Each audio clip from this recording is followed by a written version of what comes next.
funções inorgânicas, vou botar aqui, ó, conceitos. Né? Conceitos. Quais são os conceitos? Nós vamos trabalhar com o conceito de Arrhenius. Nós vamos trabalhar com o conceito de Bronsted-Lowry.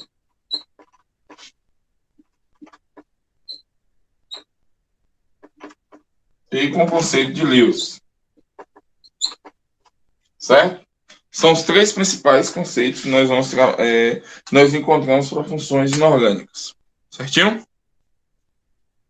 Então, ó, esses conceitos vão nos dar o quê? É uma explicação básica, né? Ou seja, esses estudiosos, o que eles fizeram? Eles fizeram experimentos com a intenção de explicar como é que essas substâncias se comportavam. Daí eles estabeleceram alguns grupos, e esses grupos ele deu assim os conceitos das funções inorgânicas. O conceito inicial que nós vamos trabalhar é o conceito de Arrhenius, que é um conceito mais completo em relação a uma classificação com maior número de agrupamentos, né? No caso de Bronsted-Lowry e Lewis, eles reduziram apenas a 2 agrupamentos mais específicos, né? Vamos lá. Vou apagar aqui Bronsted-Lowry e vamos começar com Lewis. O que foi que Lewis estudou? O que foi que Lewis fez, né? Primeiramente, Lewis trabalhou principalmente com soluções aquosas. Como assim? Ele trabalhou com tudo em água. Ele pegava os seus experimentos, suas substâncias e dissolvia em água. Então, Lewis, ele trabalhou principalmente, Lewis, que estudou Arrhenius, trabalhou principalmente com soluções aquosas, certo? Então, vamos lá. Primeiro conceito de Arrhenius, né, que ele trabalhou. Né, a primeira ideia dos conceitos que ele trabalhou. Vamos botar aqui o ácido, né? Ácido, segundo Arrhenius, é o quê? Toda substância,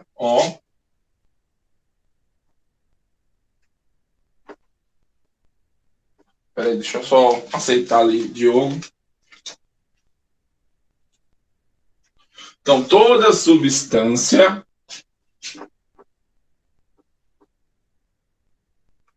que em meio aquoso libera como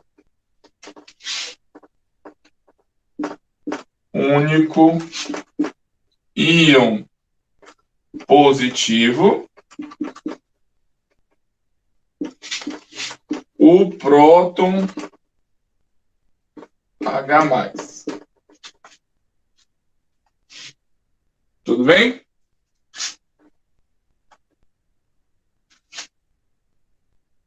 Então, toda substância que em meio aquoso que libera como único próton H+, é chamado de classificado como ácido, certo?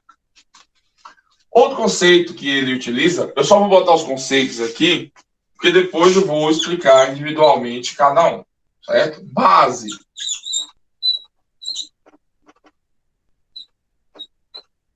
Base. Segundo Arrhenius, as bases são substâncias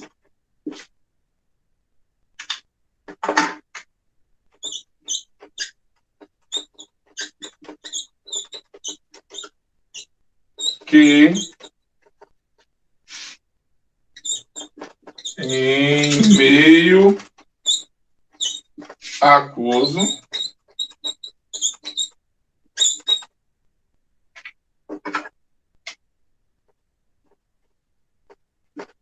libera como único íon negativo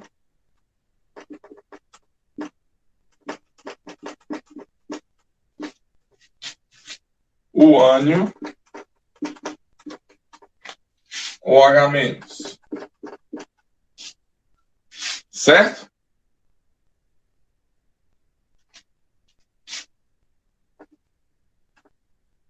Outro conceito também trabalhado é o óxido.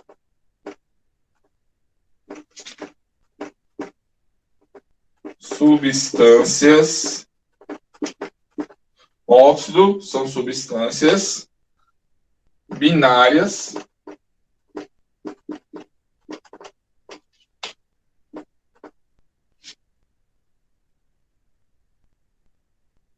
com oxigênio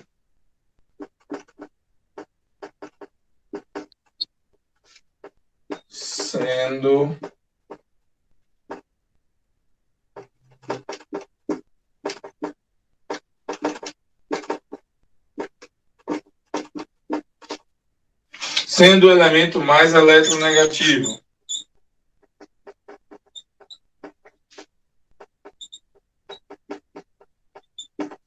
Certo? E tem um quarto conceito mais comum, que é o de sal, né? Quando você nega esse, aí existe o sal, né?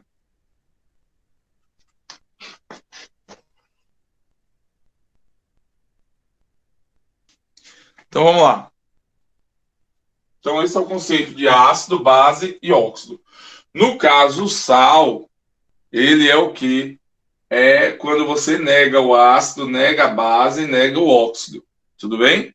Aí assim, não liberou o H+, como um único íon positivo, e nem liberou o H- como um único íon negativo, e nem é binário com um oxigênio, então ele pode ser o quê? Só pode ser um sal. Entendeu?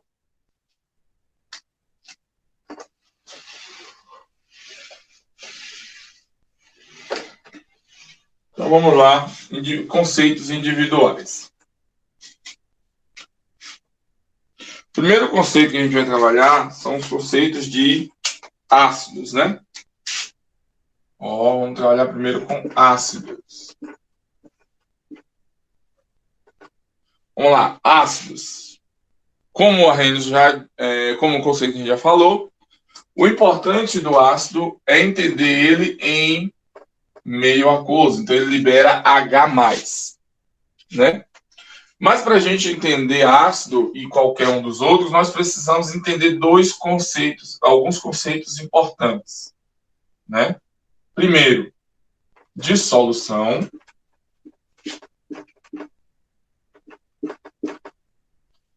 Ionização.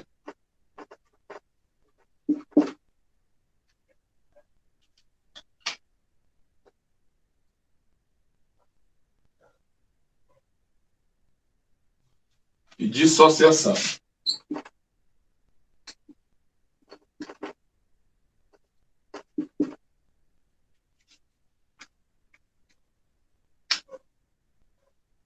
Certo? Então, esses três conceitos são importantes. Primeiro, dissolução.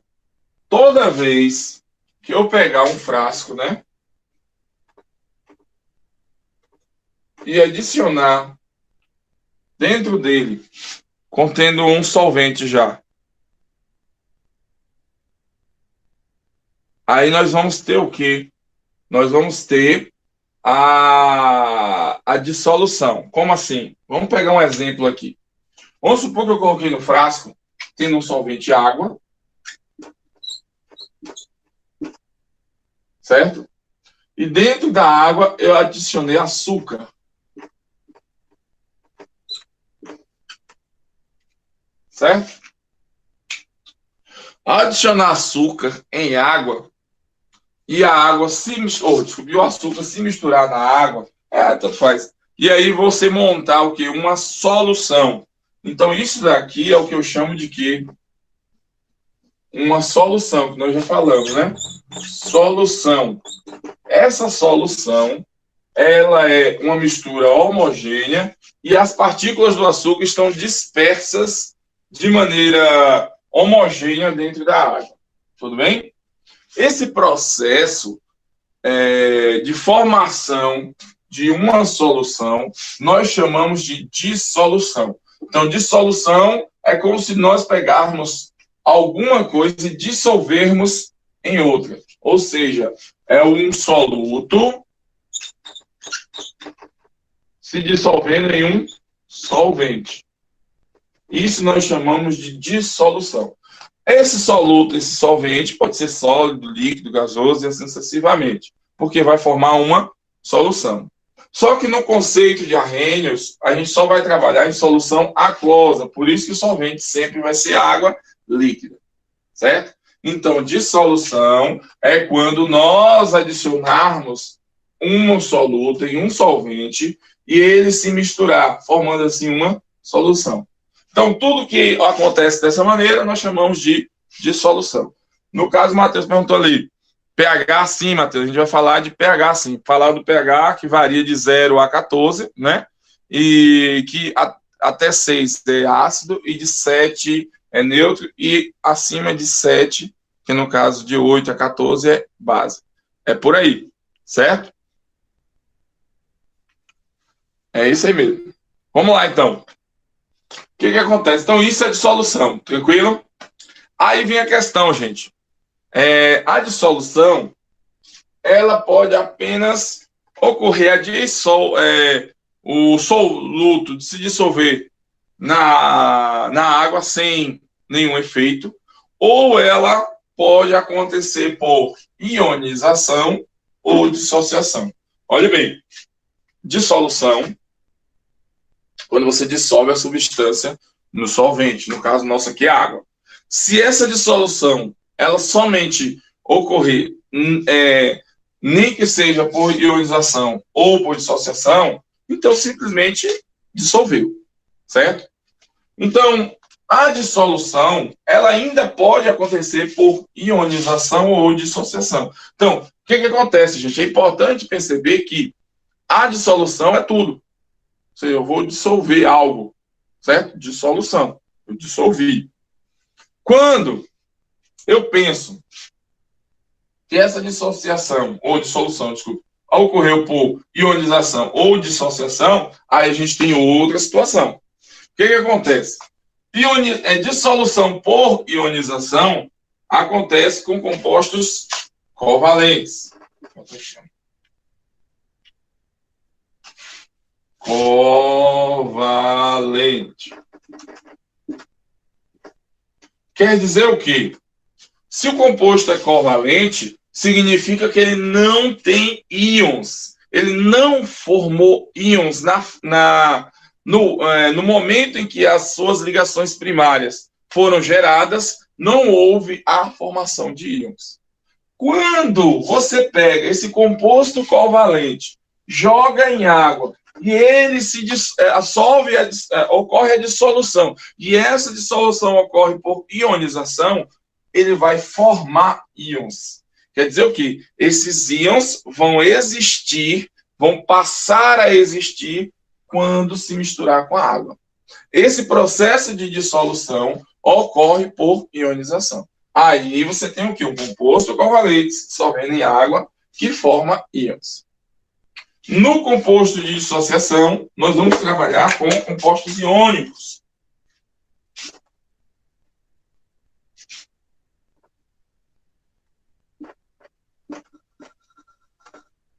Os compostos são iônicos. O que significa isso?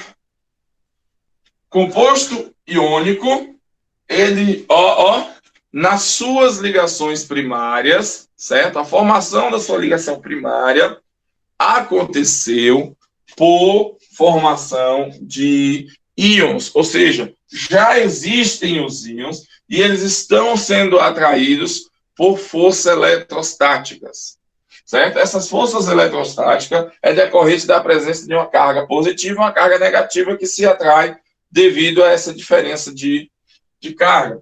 Então, essa dissociação acontece o quê? Em compostos iônicos. Apenas uma separação dos íons. Então, o que nós temos? Dissolução é dissolver uma coisa na outra. Se essa dissolução acontecer por ionização, eu já sei que foi um composto covalente. Se essa dissolução aconteceu por dissociação, o composto é iônico. Tudo bem? Então, ionização, com a dissolução gera íons. Na dissociação, a dissolução separa os íons. Tudo bem aí?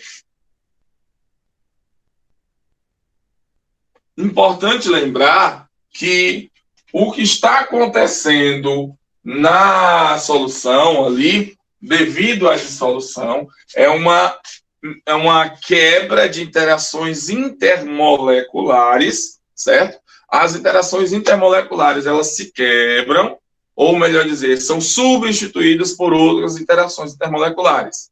O que acontece? Inicialmente, a gente tinha aqui a interação soluto,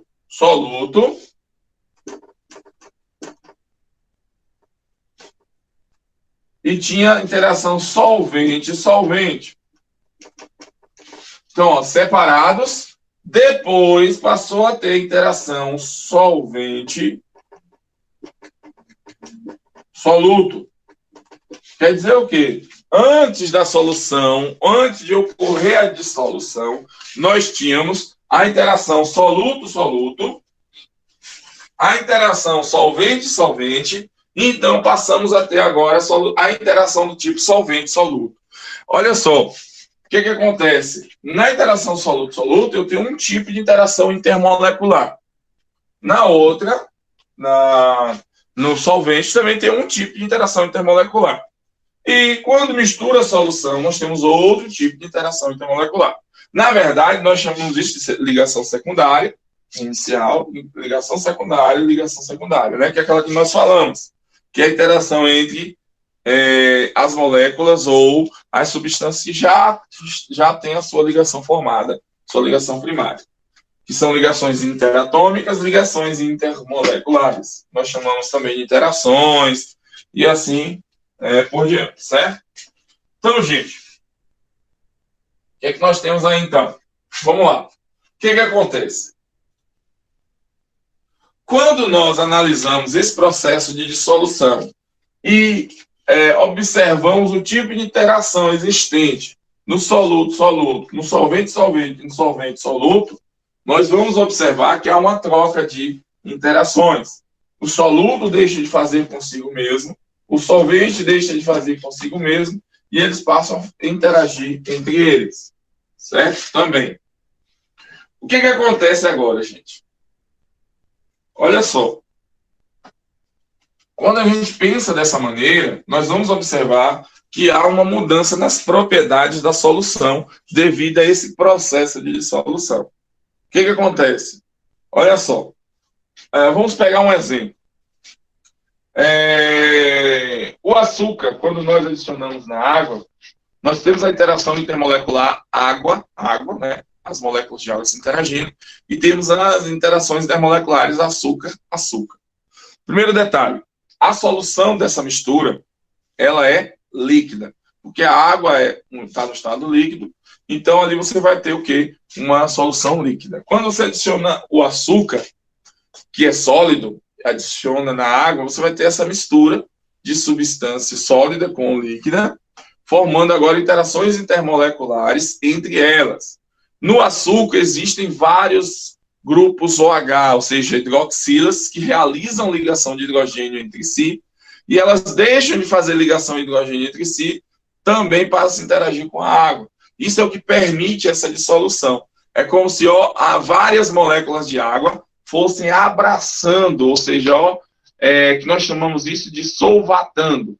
Esse processo de criar uma esfera de solvatação em torno de cada molécula de açúcar. As moléculas de água vão ficar o quê? Em torno da molécula de açúcar, e aí vai como se fosse capturar essa molécula em partículas isoladas, permitindo assim o quê? A dissolução. Essa dissolução vai formar partículas muito pequenas, que é difíceis de serem observadas a olho nu. Essas partículas estão dispersas de maneira homogênea.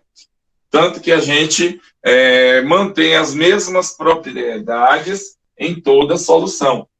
No caso, em qualquer ponto da solução, ela tem as mesmas propriedades físicas e até mesmo organolépticas. Se a gente pensar, o sabor do açúcar dessa solução é o mesmo em qualquer ponto. Certo? Mas o açúcar, se nós formos analisar, interfere muito na solução? Sim, ele muda as propriedades da água. Agora a solução ela tem um ponto de fusão menor e um ponto de ebulição maior, tanto que quando vocês pegam lá, tá a água fervendo fazer o café, jogou o açúcar, o que acontece? A água para de borbulhar na hora. Se você pegar açúcar e jogar também sobre o gelo, você vai perceber que ele vai derreter, né? Então muda essas características. Mas agora nós vamos observar uma outra coisa, que é a questão da condutividade elétrica. Olha só, condutividade elétrica é a condução, né, de corrente elétrica. O que é uma corrente elétrica? O nome já diz, corrente, né? Quando a gente pensa, vamos fazer uma corrente pelo bem, vamos fazer isso. Corrente são várias pessoas unidas ali. Na corrente elétrica não é diferente. É o que? São vários elétrons, né, alinhados, indo todos em uma única direção. Significa que alinhados em relação ao seu potencial. Todos estão indo no mesmo sentido e direção. Isso faz com que os elétrons se movimentem de um lado ao outro. Aí nós vamos ter o quê?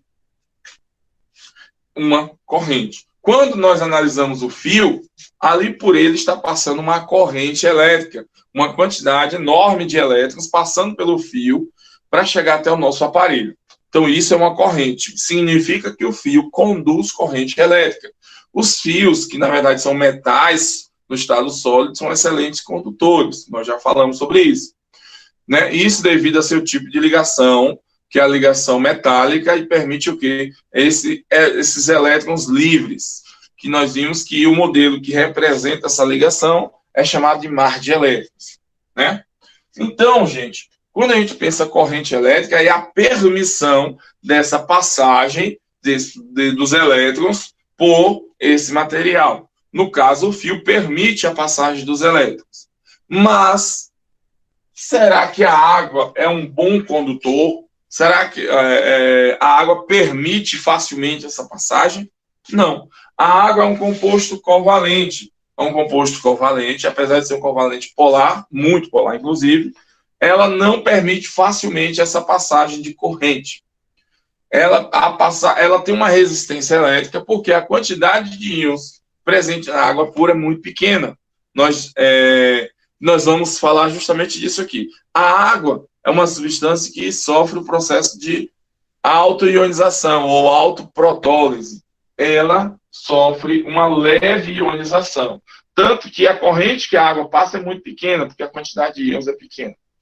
Quando a gente pega açúcar e joga na água, continua da mesma forma. Então não existe a presença de íons livres em grande quantidade, que permitam a passagem de corrente facilmente, certo?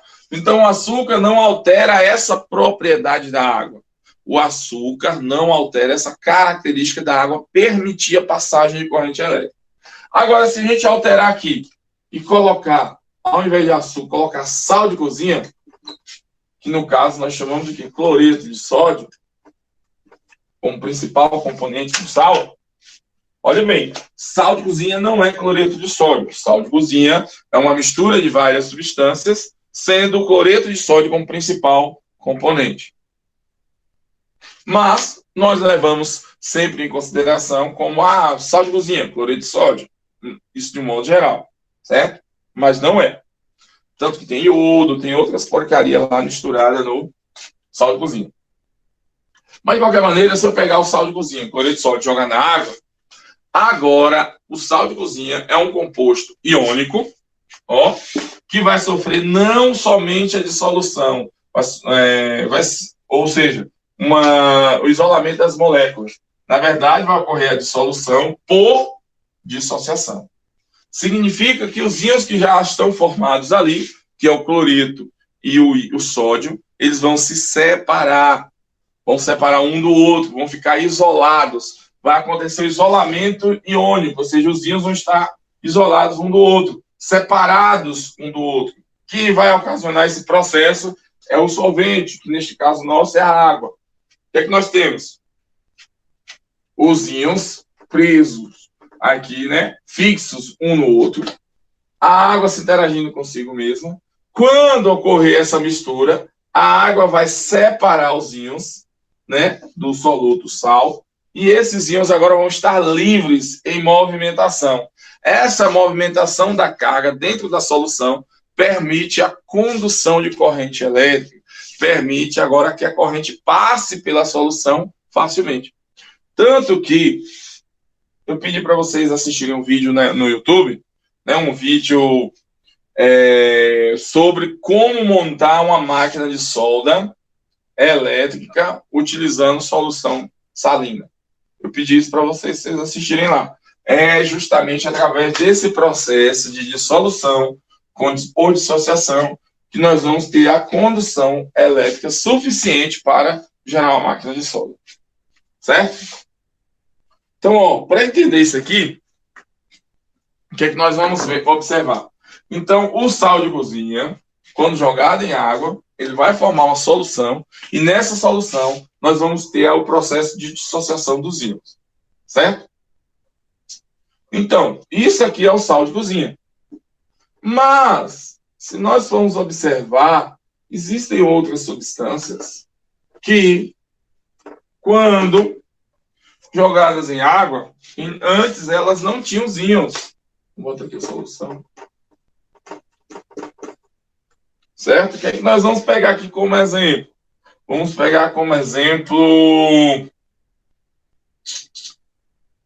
mais comum, né? HCl.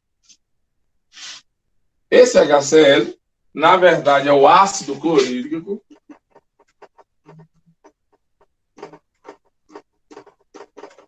O ácido clorídrico. Onde é que nós encontramos ácido clorídrico?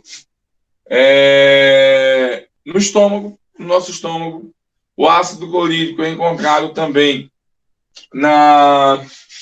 em soluções de limpeza, né? O ácido clorídrico é um composto covalente. Olhe bem, composto covalente. Ligação entre os átomos é uma ligação covalente. Não se preocupe que eu vou falar de cada um. Primeiro eu estou dando um conceito aqui para vocês, certo? Covalente. Então, se é covalente, existem os íons. Os íons já são pré-existentes nessa molécula? Não, não são. Então, é um composto que não possui íons. Então, se eu pegar o ácido clorídrico puro e tentar medir a corrente elétrica que ele permite passagem, medir a quantidade de corrente que passa por ele, nós vamos perceber que é muito pequena, porque ele não é um composto iônico, certo? E nem é um composto já com os íons em movimento, nem metal, nem nada, certo? Mas, quando eu pego um fenômeno importante que acontece, o interessante, é que quando o ácido clorídrico é jogado na água, ele tinha interação soluto-soluto, e existe a interação solvente-solvente. Essa interação solvente-soluto vai ocasionar um fenômeno interessante no ácido clorídrico, que ele vai sofrer um processo de ionização. O que isso quer dizer? Que antes ele não tinha os íons. Depois que misturou com a água, ele passou a ter íons. Esse processo, esse fenômeno, nós chamamos de ionização. É muito interessante. O que acontece agora? A água, que não conduzia corrente elétrica, se misturou com ácido clorídrico e formou uma solução contendo agora íons. Então, era péssima condutora e agora passou a ser uma excelente condutora devido à presença da substância ácido clorídrico. Então, com o sal, agora passa a ter condução, com o ácido clorídrico também passa a ter essa condução elétrica, certo? É muito interessante a gente analisar isso, beleza? Olá, Matheus postou aí o link do vídeo de máquina de solda. Não é isso, Matheus? É essa daí que o cara monta uma máquina de solda? Pronto, beleza aí, gente. Dá uma assistida aí nesse link. É muito interessante. É fantástico aí, ó. Esse fenômeno acontece porque ele aumenta, ele potencializa a condução elétrica. E isso é ocasionado pela dissolução de um sal, que é o sal de cozinha, e ocorrendo um fenômeno de dissociação. Os íons ali são separados. Quanto maior a concentração de íons, maior a facilidade da condução elétrica. Então, a máquina de solda, ela depende dessa condução. O que a máquina em si faz? A máquina, ela aumenta a corrente. Aumentando a corrente, aumenta a temperatura. Se aumenta a temperatura, aumenta a capacidade de derreter a solda. É muito interessante. Dá até fazer em casa. Se tiver interesse, né? Vão lá e montam. Beleza, né? Então, o que é que nós temos aí de solução? Toda vez que eu pego um soluto e dissolvo no solvente, nós chamamos isso de dissolução. Quando eu pego um soluto que não é iônico, que é um composto covalente, e ele dissolve na água e passa a conduzir corrente elétrica, esse processo nós chamamos de ionização. Quando o soluto é iônico e ele se dissolve na água e passa a conduzir corrente elétrica, ocorreu um fenômeno de dissociação, separação dos íons. Vamos lá. Então, composto ácido, né? O conceito de arrênios para ácido. Nós já vimos que é o quê? Toda substância que em meio aquoso libera como único íon positivo o próton H+. Na verdade, aqui nós vamos estudar agora o fenômeno da ionização. Todos os ácidos, bota aí na cabeça, todos os ácidos de arrênios, beleza, são compostos iônicos. Desculpe. Todos os ácidos de arrênios são compostos covalentes e se ionizam em solução aquosa. Todos os ácidos de arrênios são compostos covalentes e, quando dissolvidos em água, sofrem ionização. Vamos pegar um exemplo de ácidos, né? Ácido clorídrico. É uma ligação covalente. Certinho? Quando nós dissolvermos em água, esse composto mais água,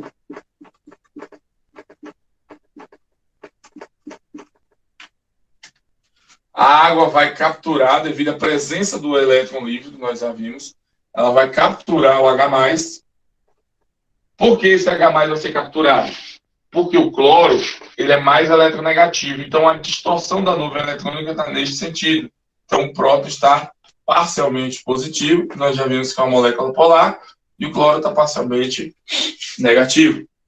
Essa carga positiva presente no H+, ou no hidrogênio, a água consegue capturar e arranca o hidrogênio do cloro. Nesse processo, o que acontece? O cloro perde o hidrogênio, mas mantém o elétron consigo. Então, agora ele vai ter o quê?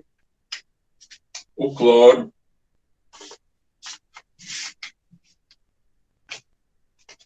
O cloro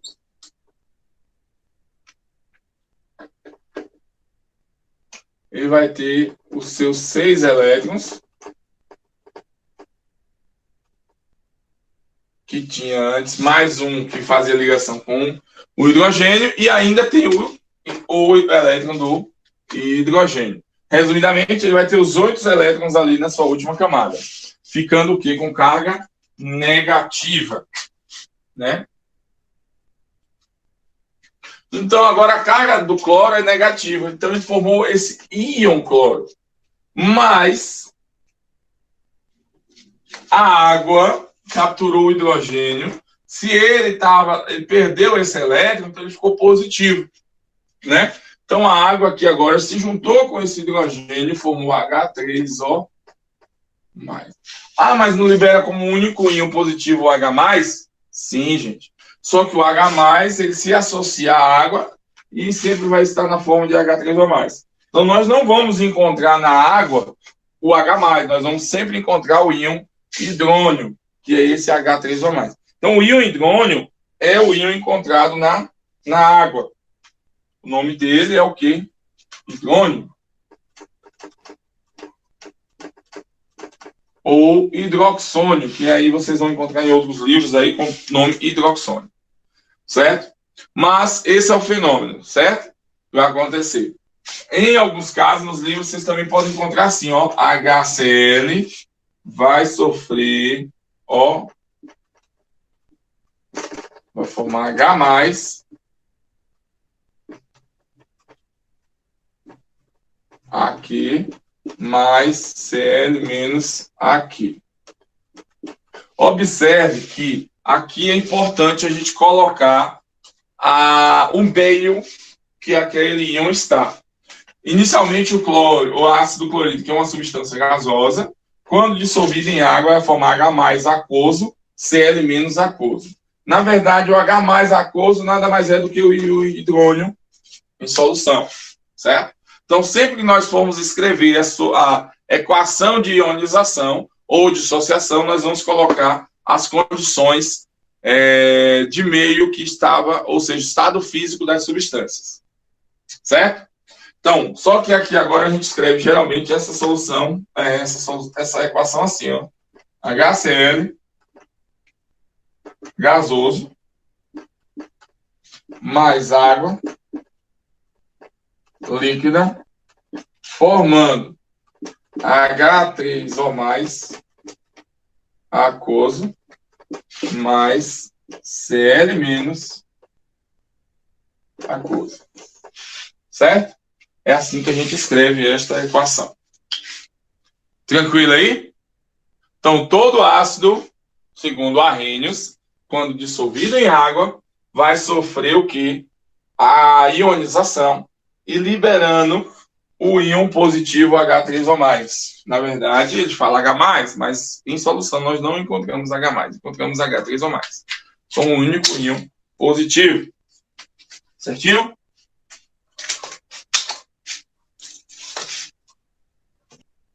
Então, funções, o ácido é toda substância que em solução aquosa libera H+ como um único íon positivo. Beleza? Certo? Olha só. Os ácidos tem uma nomenclatura específica, né, para cada um, que depende dos anos, certo? Nós vamos primeiramente classificar os ácidos, depois a gente vai dar os nomes. Mas eu já vou utilizando os termos, os nomes, para vocês irem analisando. Vamos lá, vamos pegar aqui o ácido clorídrico, né? Novamente, né? Ó, primeiro, vamos conceituar aqui. Ácido, ele pode ser classificado de forma que nós chamamos de hidrácido, né? Ou oxiácido. Primeira coisa que a gente classifica, primeira classificação dos ácidos. Eles são chamados de hidrácidos ou oxiácidos. O que são hidrácidos? Ó, vamos pegar os exemplos.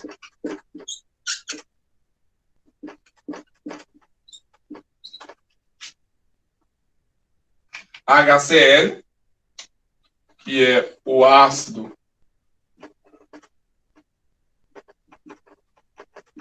clorídrico. E aqui, ácido sulfídrico. Certo? Um exemplo. Os oxiácidos. Vamos pegar um exemplo do oxiácido. Ainda não expliquei o que é, hein? Aqui é o ácido sulfúrico.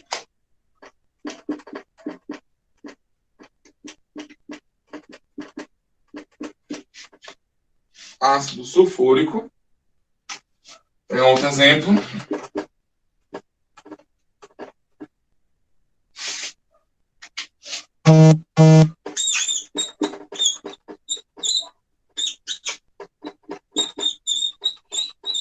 Ácido nítrico. O que vocês podem notar de diferente entre os hidrácidos e os oxiácidos? Um simples fato: presença de oxigênio sem oxigênio. Então, olha só, todo ácido que não tiver oxigênio, ele é chamado de hidrácido. Todo ácido que tiver oxigênio, ele é chamado de oxiácido. Beleza? Então, nós temos a primeira classificação dos ácidos, hidrácidos e oxiácidos. Observe que aqui vocês já vão observando um detalhe. Observe que vocês já vão observando isso. Ótimo. Observe que vocês já vão analisando um detalhe importante na nomenclatura. Os hidrácidos terminam em hídrico, ó, hídrico.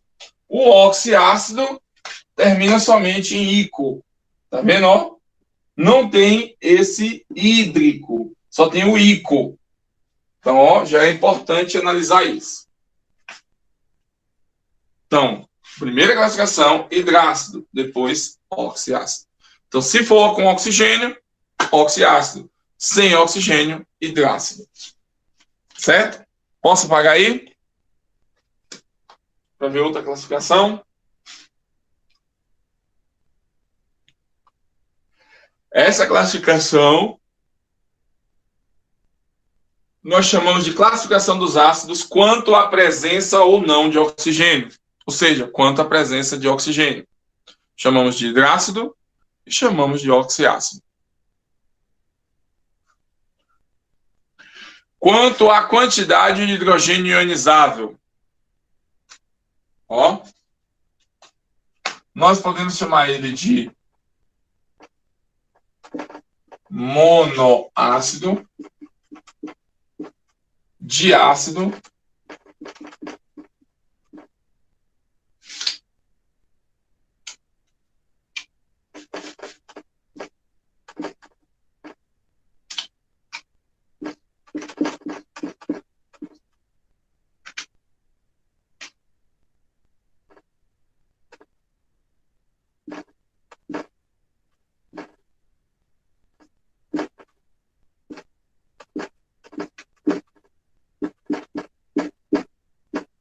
poliácido, monoácido, HCl, HBr,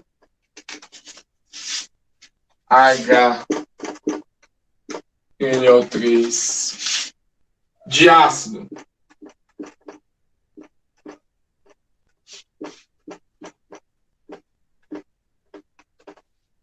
CO3, poliácido,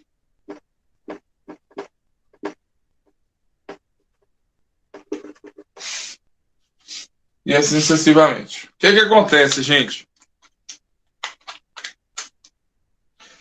O que essa classificação aqui, ela é dada quanto à quantidade de hidrogênios ionizáveis. Quer dizer o quê? Quantos hidrogênios podem ser perdidos durante esse processo de ionização, ou seja, quantos podem ser formados a partir do ácido. Observe, o HCl é um ácido que só tem um hidrogênio para ser ionizado. Então, nós chamamos ele de monoácido, porque só tem um hidrogênio. HBr também, o HNO3 também. Quem é HCl? Ácido clorídrico. Quem é o HBr? Ácido bromídrico. HNO3, se nós já vimos, é o ácido nítrico. Eles todos são classificados como monoácido, né? Por que monoácido? Porque ele só tem um hidrogênio ionizado, ou ionizável, desculpe.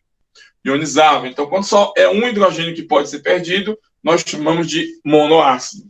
Quando é 2, nós chamamos de diácido. Se for 3, triácido. 4, tetrácido. Mas a partir de 2 ou 3, a gente já começa a chamar de poliácido. Beleza? Mas segue a mesma nomenclatura. Monoácido, diácido, triácido, tetrácido, pentácido e assim vai. Certo? Olha só. O que é importante analisar nisso aqui, gente? Primeiramente, a avaliação dessa presença de hidrogênio ionizável, nós vamos observar apenas o seguinte. Vamos pegar exemplo aqui, ó, que a gente já falou. Lembra lá da disposição espacial, as ligações covalentes e tudo? Vamos pegar como exemplo o ácido nítrico. Que eu vou pegar ele. Deixar ele aqui. OHNO3. Átomo central é o nitrogênio. Certo? O átomo central é o nitrogênio. Está ligado a um oxigênio, outro oxigênio, outro oxigênio. Certo? O que acontece? Ele faz uma ligação dupla com esse oxigênio, uma ligação dativa com este oxigênio e uma ligação covalente com este oxigênio e o hidrogênio ligado a ele. Observe que o hidrogênio ele é ionizável porque ele está ligado a quem? Ao oxigênio. Como só tem um hidrogênio ligado ao oxigênio, é chamado de quê? De monoácido. Nos de cá não tem oxigênio, então já está ligado diretamente ao elemento. Então, pelo simples fato do elemento ser mais eletronegativo, ele já vai o quê? Se tornar facilmente ionizado.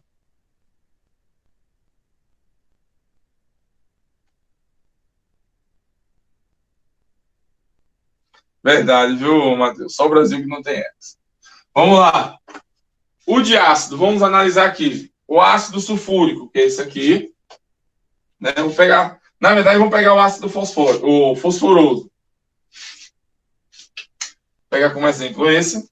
Fósforo. Nós já vimos que, olha só. 1, 2. Ligação dativa. E aqui, outra ligação, só que agora com hidrogênio. Observe que ele é chamado de diácido, porque esse hidrogênio e esse estão ligados ao oxigênio e são ionizáveis. Já esse não é ionizável, porque não está ligado diretamente ao oxigênio. Isso nós precisamos analisar nos oxiácidos. Quando nos oxiácidos, o hidrogênio precisa estar ligado ao oxigênio para ser considerado como ionizável. Beleza? Então, por isso que, mesmo o ácido fosforoso tendo 3 hidrogênios, não significa que ele é triácido. Ele é um diácido porque apenas 2 hidrogênios estão ligados ao oxigênio. Beleza? Então, ó, monoácido, diácido, triácido, tetrácido depende de quê? Depende da quantidade de hidrogênios ionizáveis. Certinho? Tranquilo aí?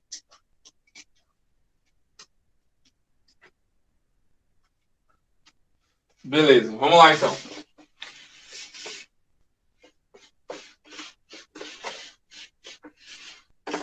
Então, o ácido, ele ainda pode ser classificado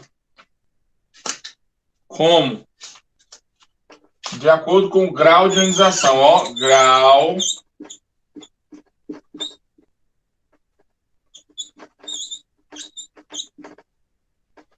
de ionização. Ele pode ser considerado como forte, moderado e fraco.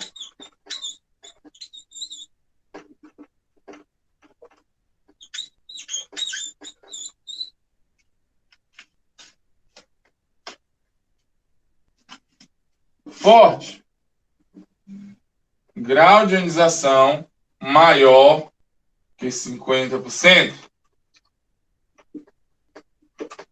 ou igual a 50%. Moderado, o grau de ionização é maior ou igual a 5%.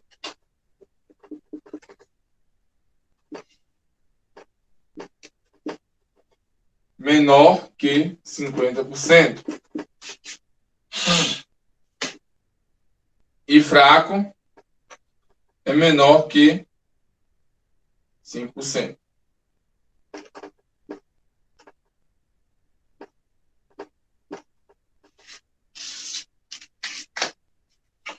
O que significa isso?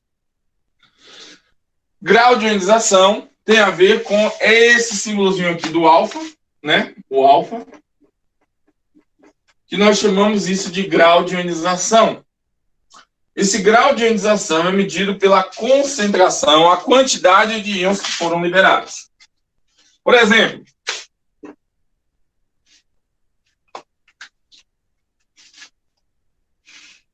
pegar aqui o exemplo. O HCl, né? HCl, quem é? Ácido clorídrico. o ácido clorídrico, quando eu jogo ele em solução aquosa, o que é que eu vou ter? Vamos supor que eu tenha 100 moléculas. 100 moléculas, um exemplo, hein? De HCl. Quando eu jogar 100 moléculas de HCl misturado com água, lá no final, eu vou ter um valor de... Vou ter na solução, ó. O que é que eu vou ter na solução? Eu vou ter HCl. Eu vou ter HCl ainda não ionizado. E vou ter algumas moléculas de HCl ionizadas. Assim. Tudo bem? Eu vou ter quantas moléculas de HCl não ionizadas? Vou ter 100. Como a HCl é um ácido forte, eu vou dizer o quê? Ó, que eu vou ter, então, vamos botar um exemplo. Eu vou ter 60 moléculas de HCl na forma de H mais Cl menos. E vou ter 40 moléculas de HCl na forma de HCl aquoso.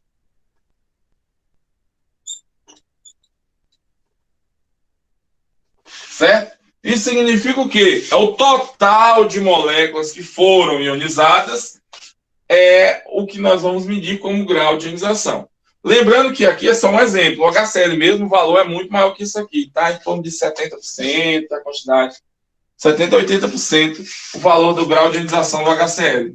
É muito alto. Chega, em algumas situações, chega muito próximo de 100% ali e tudo. Mas é muito alto. Eu não sei, não posso dizer a vocês aqui o valor exato, porque a gente leva pouco em consideração. Então, o que acontece, gente? Ó, como ele é forte, o grau de ionização dele é acima de 50%. O que significa isso? Que mais de 50% das moléculas que eu joguei em solução, elas estão ionizadas. Certo? Ou seja, a concentração de H+, na solução do HCl é muito alta. Isso faz com que o ácido clorídrico seja considerado um ácido forte. Ele é um ácido muito forte porque, primeiramente, o H+ é um íon muito reativo. Ele reage facilmente com outras substâncias. Ele é altamente desidratante, certo? O H+. Ele reage com moléculas orgânicas desidratando essas substâncias. O H+ é altamente desidratante substâncias orgânicas. Se você pegar o HCl e jogar na sua pele, assim, ó, jogar na pele, nós vamos perceber a morte celular por desidratação profunda. O que vai acontecer? As células vão começar a escurecer, porque ele vai realizar a desidratação e vai ocasionar uma queima poderosa na pele, certo? Por isso que nós não devemos brincar com HCl facilmente. O HCl também, como ele é volátil, ou seja, ele é um gás, ele entra nas vias aéreas e vai corroendo tudo. Ah, tá maravilhosa. Queima tudo, ó, fica top. O máximo que pode acontecer é você morrer, né?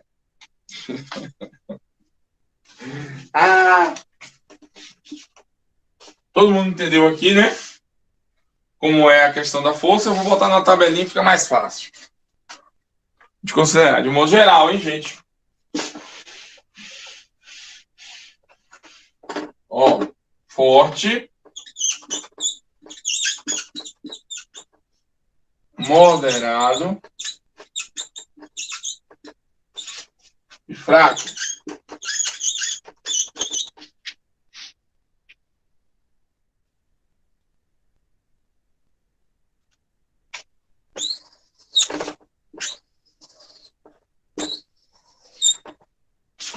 Vamos lá. Forte entre os hidrácidos. Vamos primeiro, hidrácidos. Os hidrácidos que são fortes, quais são eles? Família 7A. Os elementos da família 7A, todos os ácidos gerados pela família 7A são considerados como ácidos fortes. Qual a única exceção? HF, o HF é um ácido moderado. Os demais são todos fracos.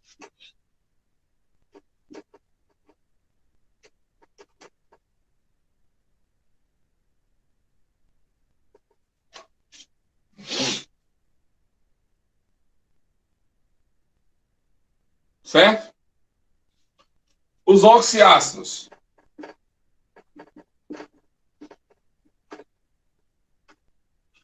Os fortes. HSO4. HNO3. HClO4. HClO3.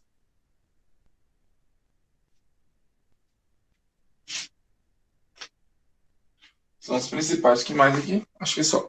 Os principais são esses aí. Moderado, ácido fosfórico.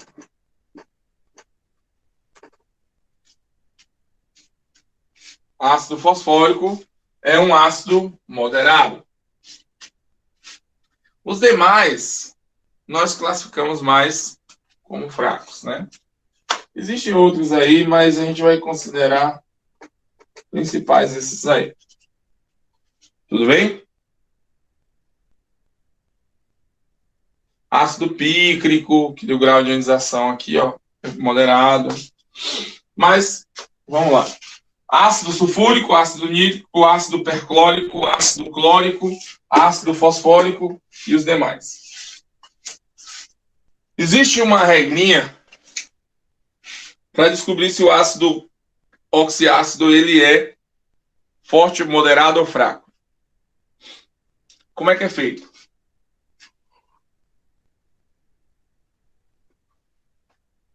Número de oxigênios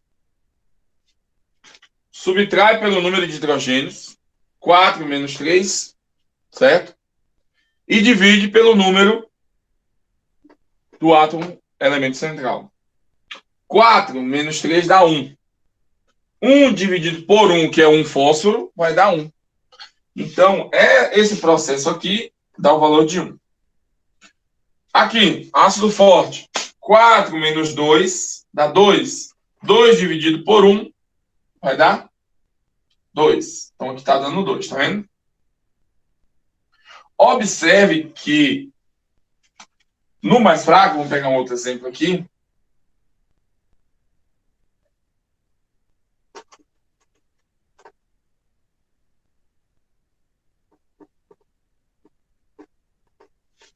O que acontece? Vamos lá. 3 menos 3 dividido por 1 vai dar 0. O que nós temos? Acima de 1, quando esse resultado dá acima de 1, considerado forte. Quando esse resultado dá 1, é moderado. Abaixo de 1, fraco. Entre 1 e 2 é considerado moderado. Acima de 2, igual a 2 ou acima de 2 é considerado forte. Quando esse valor é menor que 1, nós chamamos de fraco. Certo? Tem essa regrinha aí, que é muito utilizada, e vocês vão encontrar também em livros didáticos. Beleza? Mas o importante é a gente considerar mesmo como um todo, o grau de ionização. Qual é a exceção dessa regrinha? É o ácido carbônico, ó. O ácido carbônico é H2CO3. O valor dá 1, mas ele é um ácido fraco. Certo? Gente, olha só. Para dar nomenclatura aos ácidos, nós utilizamos o que nós chamamos de estado de oxidação do elemento central para os ácidos oxiácidos, certo? E para os hidrácidos é muito fácil. É só colocar o quê? O termo hídrico, né? No caso, olha só. Nós, para darmos o nome aos oxiácidos, nós vamos utilizar alguns termos.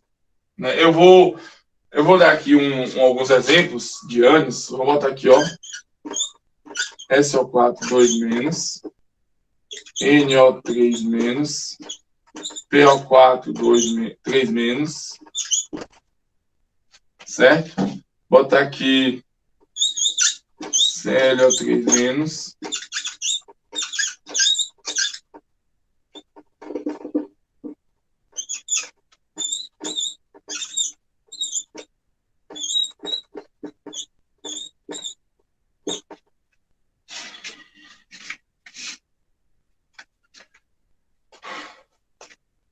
O nome desse ânion é sulfato.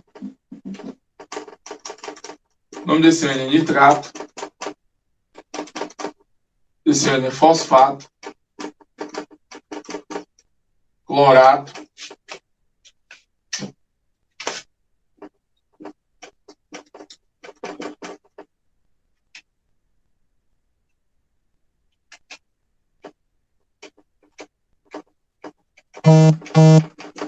Manganato. Carbonato e acetato.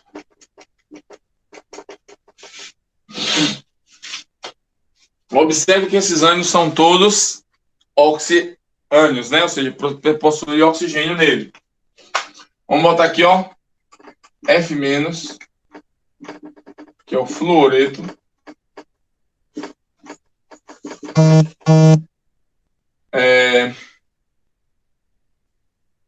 S2-, que é o sulfeto. CN, cianeto.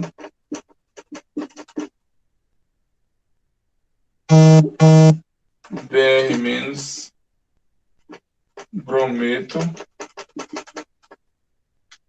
Não são todos aqui, gente, só estou colocando alguns. Vou botar aqui o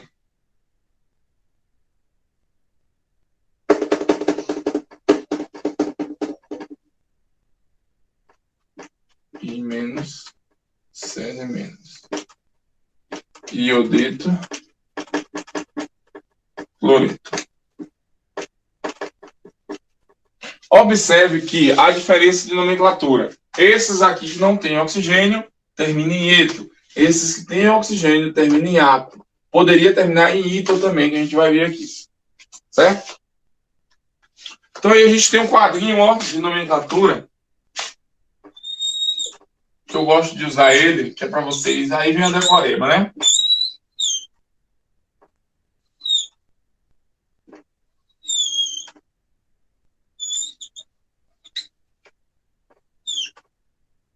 Vamos lá.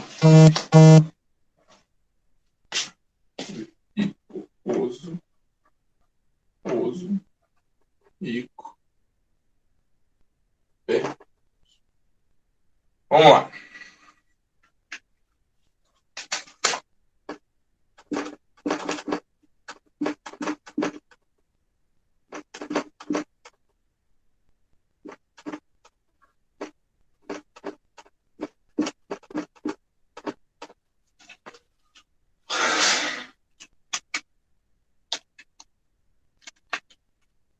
Aqui.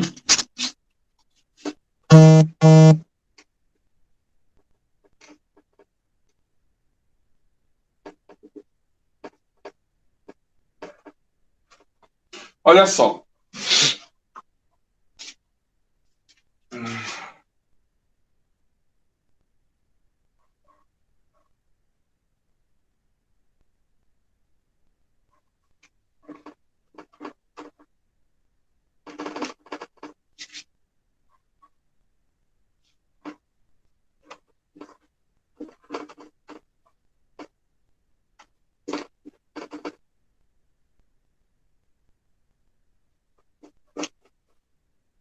Aqui para vocês entenderem. Vamos lá. Gente, olha só. O que acontece aqui? Para dar nomenclatura, é preciso a gente seguir umas... Vou falar aqui para vocês a decoreba primeiro, depois a gente fala o fenômeno químico analisado. Tudo bem? Então, ó, decoreba aí, viu? Primeiro a decoreba, depois o fenômeno químico envolvido. Vamos lá. Eu gosto de usar esse termo aqui porque eu acho mais interessante, vocês decoram mais facilmente a nomenclatura. Nomenclatura precisa do conhecimento, sim, mas a decoreba ajuda bastante a dar o nome. Olha só, pessoal. Primeiramente, vocês decoram esses ânions aqui, ó. Alguns desses ânions.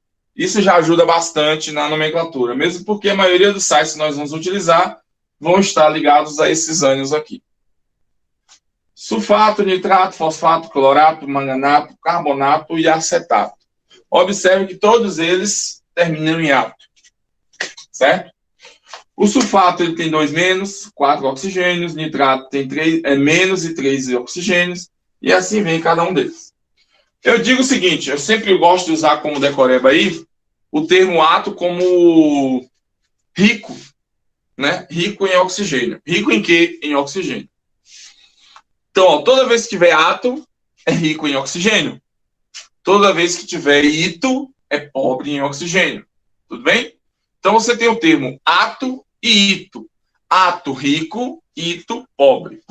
Ó, decoreba, hein, gente? Não é o conceito químico. Vamos lá. Se for ato, rico. Se for ito, é pobre. Quando a gente fala que ele é muito rico, o que acontece? Nós vamos utilizar 2 termos. Per ato. Então, per, a presença do per e do ato significa que ele é muito rico. Quando ele é muito pobre, nós chamamos ele de hipooso. Opoito. Hipoito. Então, ó, per e ato, muito rico. Ato é rico. Ito é pobre. E hipoito é muito pobre. Isso são os termos para os ânions. Todos os ânions vão ter terminação ato, ito e eto. Tudo bem? Toda vez que terminou em ato, ito ou eto, nós chamamos de ânions, né? Quando nós terminamos, essas nomenclaturas saem de ato, ito e eto para ico, oso e hídrico, é porque é nomenclatura dos ácidos que esses ânions geraram. Certo? Vamos lá. Então, sulfato, nitrato, fosfato, clorato, manganato, carbonato e acetato, todos são compostos ricos em oxigênios. Certo? Fluoreto, sulfeto, cianeto, brometo, iodeto e cloreto são todos zerados, não são muito pobres, eles são isentos de oxigênio. Certo? Vamos lá. Então, como é que a gente aplica isso daí? Copia esses anos aí e essa tabelinha aqui, para a gente aplicar essas informações, né? Qual é a relação que nós temos? Toda vez que tiver ato está relacionado a ico, ito está relacionado a oso, e eto está relacionado a hídrico. Certinho? Então, ó, copia aí para a gente poder aplicar isso aí. Vou pegar como exemplo. Vamos pegar aqui logo o cloro, né? ClO3 menos. Isso daqui é o clorato. Clorato. Se o clorato, eu quero que o clorato fique pobre em oxigênio. Ele vai diminuir 1. Nós chamamos ele de clorito. Ficar mais pobre ainda.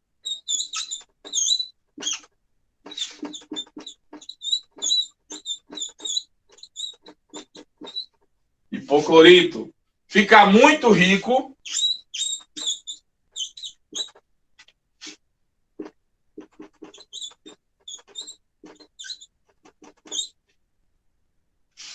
Entenderam aí? O que é que eu fiz? Quando ele era muito rico, eu botei per na frente do clorato. Quando ele se tornou pobre, eu substituí ato por ito. Quando ele se tornou muito pobre, eu coloquei hipo na frente do ito. Certo? Então, aí eu tenho, a partir do clorato, eu consigo saber se ele é muito rico, muito pobre ou pobre. Certo? E se ele for apenas o cloro, sem o oxigênio, cloreto. Aí vamos lá. Se eu pegar esse camarada aqui, ó, esse ânion, que tem o nome perclorato, e colocar um hidrogênio na frente. HClO4. O nome disso aqui se chama ácido. Ó, aí aqui a gente tem que usar o termo ácido perclor.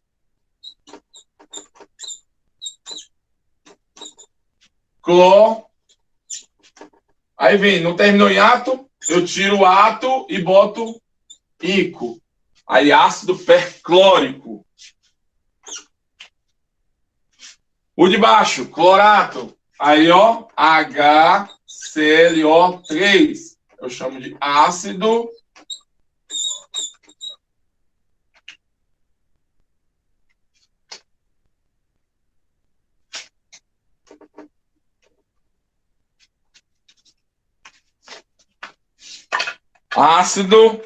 clórico.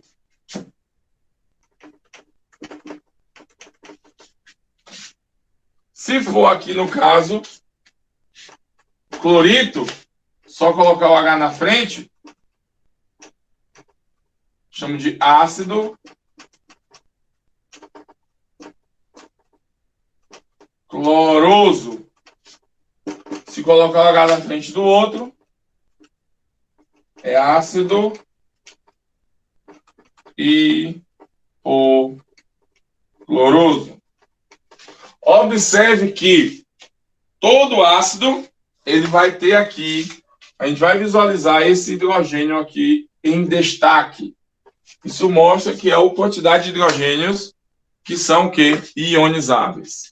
No caso do Cl cloreto, se a gente colocar o H na frente do Cl, ele passa a ser o ácido clorídrico. Observe que eu tirei o eto e coloquei hídrico no lugar. Eto substituído por hídrico. Ito substituído por oso. E ato sendo substituído por ico.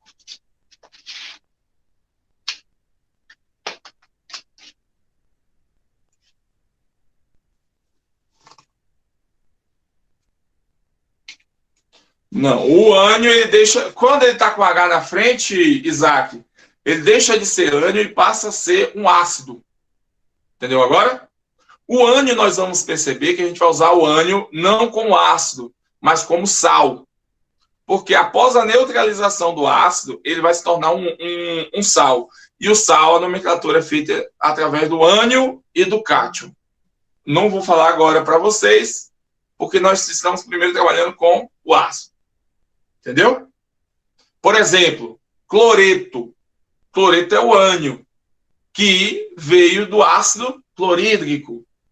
Não é isso? Quando eu pego o ácido clorídrico e neutralizo ele com alguma base, ele vai liberar como ânion o Cl-, que o nome dele é cloreto. Aí, dependendo do cátion que veio da base, aí vai ser cloreto de alguma coisa. Por exemplo, sódio. Se for o hidróxido de sódio, aí vai se tornar cloreto de sódio, que é o sal gerado pela neutralização do hidróxido de sódio e do HCl, que é o ácido clorídrico. Entendeu? Beleza, então? Então, ó, a nomenclatura é dada desta maneira aí. Isso daí, gente, é uma nomenclatura que eu falo decoreba, porque você não precisa analisar o fenômeno químico envolvido, né? Que a gente vai falar. Não vai dar tempo hoje, né? Porque já acabou a aula. Então, mas dá para dar nomenclatura em quase tudo, certo? Com essa decorebazinha que eu passei para vocês, aquele nome daqueles ânions, é possível dar nomenclatura de quase todos os sais ácidos que nós utilizamos normalmente, como exemplo. Então, galera, ó, sexta-feira a gente se vê. E valeu aí e até sexta-feira. Bom dia, né? Vocês têm aula ainda aí? Qual aula aí de vocês com cálculo, eu acho.